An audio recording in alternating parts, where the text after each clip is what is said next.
जब सुने के होई भोजपुरी गाना बस बजे के चाही गाना।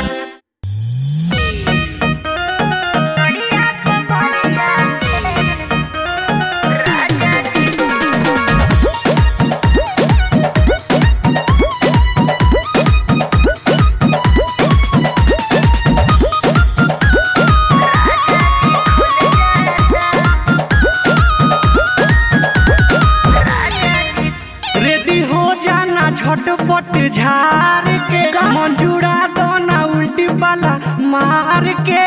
अयो दादा रेडी हो जाना झटपट झार के मंजूरा दोना उल्टी पाला मार के अपने पहनावा धोके सरिया हवा डर से बिछुल जाता सरिया कमरिया से अरे अरे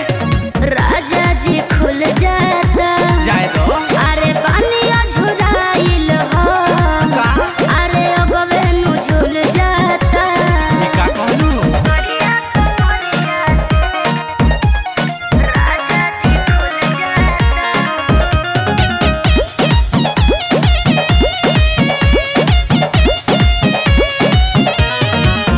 कबो देखनी ना नैहर में साड़ी रही ओही जाके हम सुखवारी नूर बाटे न पूछू के पिया पर जाता बदनिया पर भारी बुझनी बेटी पतो के चाल चलन सीखो ए जी। रानी जबले तू रहल कुंवारे खाली पेन्हत रहलू तलवारे हाँ जी। अपना भौजी से कुछ नहीं सीखलू घरे घरे घूमत रही कारे अरे ओही से न बोली बढ़िया से खोली झड़ जाई फूल पाता सरिया कमरिया से का कहलू राजा जी खुल जाता अरे पानिया झुराइल हो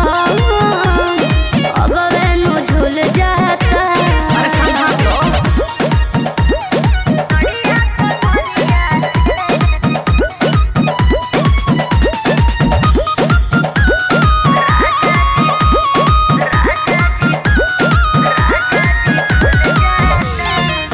सुनो दिन से उपेंद्र जी रही बोलो पापा के दुलारी धिया बतावा। धोनी कहरी पिया कंपरमाई का होए पर साइज न नई हर में किया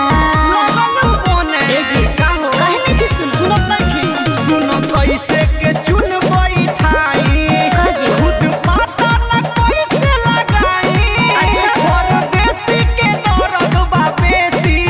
बोल केने केने हाथवा लगाई अरे के तनु संहारी साड़ी पिन मारी जगह पे भूल जाता सड़िया कमरिया से का कहलू राजा जी खुल जाता जाए दो अरे पानिया झुराइल हो अगवे नु झुल जाता रेडी हो जाना झटपट झार के मंजूरा दोना उल्टी पाला मार के अपने पहनावा धोके सरिया हवा डर से बिछुल जाता सरिया कमरिया से राजा जी खुल जाता अरे पानिया झुराइल हो अरे अगवे नु झुल जाता अरे चलो पलाजो किंदी अब